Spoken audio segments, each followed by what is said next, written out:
ಚಿತ್ರಮಂದಿರಗಳಿಗೆ 200 ರೂಪಾಯಿ ದರ ನಿಗದಿ ವಿಚಾರಕ್ಕೆ ಸಂಬಂಧಪಟ್ಟಂತೆ ಹೈಕೋರ್ಟ್ ಅಂಗಳ ತಲುಪಿರುವಂತದ್ದು ಸರ್ಕಾರದ ಕ್ರಮ.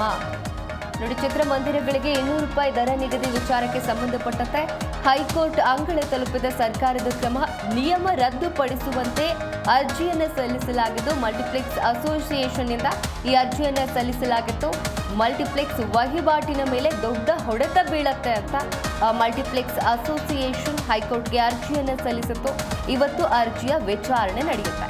ಮಲ್ಟಿಪ್ಲೆಕ್ಸ್ ಸೇರಿದಂತೆ ರಾಜ್ಯದ ಎಲ್ಲಾ ಚಿತ್ರಮಂದಿರಗಳಲ್ಲಿ ಎಲ್ಲಾ ಭಾಷೆಯ ಚಿತ್ರಗಳ ಪ್ರದರ್ಶನಕ್ಕೆ ತೆರಿಗೆ ಹೊರತುಪಡಿಸಿ ಗರಿಷ್ಠ 200 ರೂಪಾಯಿ ಏಕರೂಪ ದರ ನಿಗದಿಪಡಿಸಿ ರಾಜ್ಯ ಸರ್ಕಾರ ಕ್ರಮವನ್ನು ಕೈಗೊಂಡಿತ್ತು. ಇದೀಗ ಹೈಕೋರ್ಟ್ ರಾಜ್ಯ ಸರ್ಕಾರದ ಈ ಕ್ರಮ ಹೈಕೋರ್ಟ್ ಅಂಗಳ ತಲುಪಿದೆ. ಏಕರೂಪ ದರ ಜಾರಿಗೆ ತರುವ ಸಂಬಂಧ ಸೆಪ್ಟೆಂಬರ್ 12ರಿಂದ ಅನ್ವಯವಾಗುವಂತೆ ರಾಜ್ಯ ಸರ್ಕಾರ ಜಾರಿಗೆ ತಂದಿರುವ ಕರ್ನಾಟಕ ಸಿನಿಮಾ ನಿಯಮಗಳು 2025 ರದ್ದುಪಡಿಸಬೇಕು ಅಂತ ಕೋರಿ ಮಲ್ಟಿಪ್ಲೆಕ್ಸ್ ಅಸೋಸಿಯೇಷನ್ ಆಫ್ ಇಂಡಿಯಾ ಇದರ ಪ್ರತಿನಿಧಿ ಶುಭಂ ಠಾಕೂರ್ ಹಾಗೆ ಪಿವಿಆರ್ ಐಕಾನಿಕ್ಸ್ ಲಿಮಿಟೆಡ್ನ ಷೇರುದಾರ ಸಂತನು ಪೈ ಹೈಕೋರ್ಟ್ಗೆ ಅರ್ಜಿಯನ್ನು ಸಲ್ಲಿಸಿದ್ದಾರೆ. ತಿದ್ದುಪಡಿ ನಿಯಮಗಳು ವ್ಯಾಪ್ತಿ ಮೀರಿ ಹಾಗೂ ಸಂವಿಧಾನ ಖಾತರಿಪಡಿಸುವಂತಹ ಮೂಲಭೂತ ಮತ್ತು ಸಮಾನತೆಯ ಹಕ್ಕಿನ ಉಲ್ಲಂಘನೆಯಾಗುತ್ತೆ. ನಿಯಮಗಳು ಜಾರಿಗೆ ಬಂದಲ್ಲಿ ಮಲ್ಟಿಪ್ಲೆಕ್ಸ್ಗಳ ವಹಿವಾಟಿನ ಮೇಲೆ ದೊಡ್ಡ ಹೊಡೆತ ಬೀಳುತ್ತೆ.